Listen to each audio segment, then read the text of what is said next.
Welcome to another edition of Politics Done Right. Egberto Willies with you again. And who do we have here? All of us have been talking about Representus for a long time. We've been looking for organizations who've really looked at the problems out there and say, you know what, we all are going to have to find some way to get together to solve the issues at hand. And who do I have here today? Of course, Joshua Graham Lynn.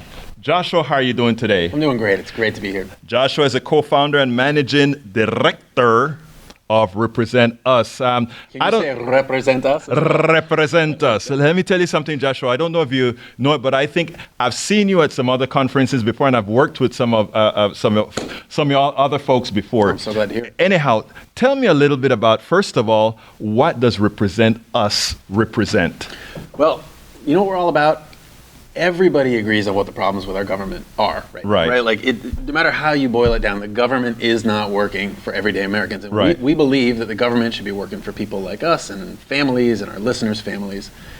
And more than just complaining about the problem, Representus is all about having a solution that you as an individual can work on and be part of. That's what we do. That's what Representus is. It's about solving the problem of our corrupt government. Now, you've been doing a great job. I mean, you've been associating yourself with many other organizations and working together to solve these. So tell me a little bit about, first of all, tell me a little bit about the organizations that you've worked with, and tell me specifically, how do you intend in this body politic right now to get solutions? Because we know everybody talks about it. That's right. We do a lot of talking. You heard in that room where we had all these people doing a lot of talking. Yep.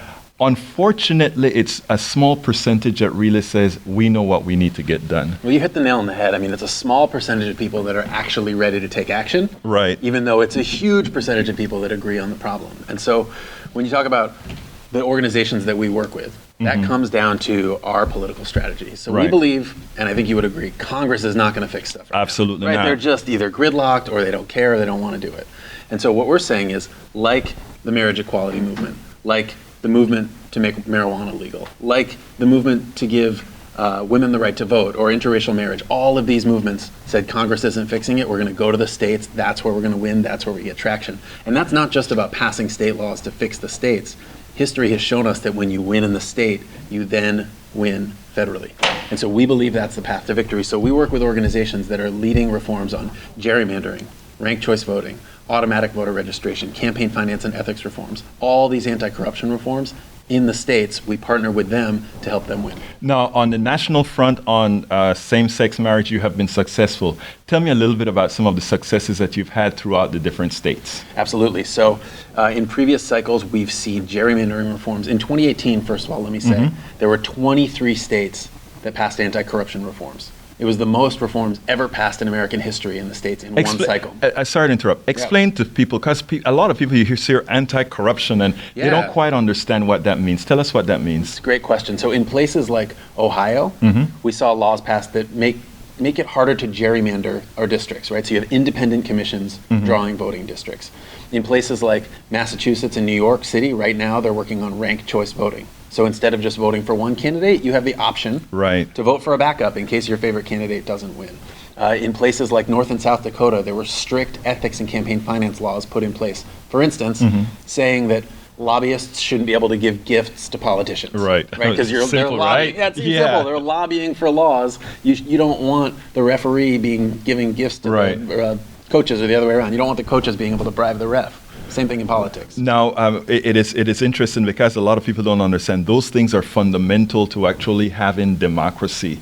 Because in effect, otherwise you really have pay for democracy, and pay for democracy is really the corporations or the people with money being in complete control of what you're doing. That's right. You know, a lot of the times we hear, so we work with people from both sides of the aisle. It's fundamental for Representus. Important. Very important, because you can't win without having conservatives, progressives, everybody in between working together. And I want to say this, that is why a Bridge Alliance and these types of organizations are the ones, folks, that need your support, right? I mean, these are organizations that are always searching for funding to get things done. These are the types of organizations that they try their best not to polarize. They try to make sure that things are done in a manner that they can really get consensus. Well, yeah, and here's the way to think about that. If these problems all exist, and we spend all of our time fighting in our partisan mindset that we're usually in, and we're not solving the problems, What are we doing? Right. So it's time to get beyond partisanship, not because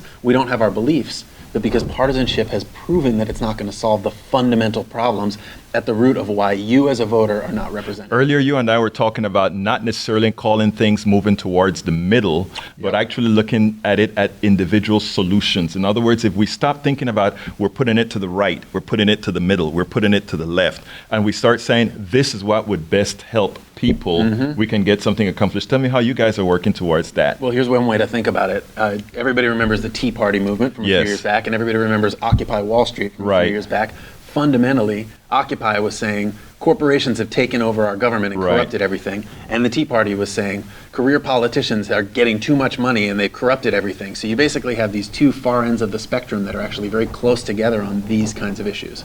So every time we put together a coalition to run in a state, to pass one of these laws, that coalition has to start with a conservative and a progressive at the chair of that coalition. And there's two reasons for this. One, it's really good politics. It empowers people to work together. But also, it's how you win. Right. Because you can't have somebody saying like, oh, it's a bunch of crazy people on the right running this thing, or that's crazy people on the left. It just breaks down everything that we think of about politics and allows us to actually pass good laws in state. Joshua, Lynn, give me a little closer from our little mini interview here. Give me a closer. Well, if you want to get involved in the fight to actually fix what's wrong with American politics, and you know exactly what that fight is, go to represent.us. We have a plan waiting there for you. We just need more people to win. That's all it's going to take. Joshua, Lynn, it's a pleasure having you on the program. Absolutely, my pleasure, Humberto. Thank you, sir. Thank you. Great.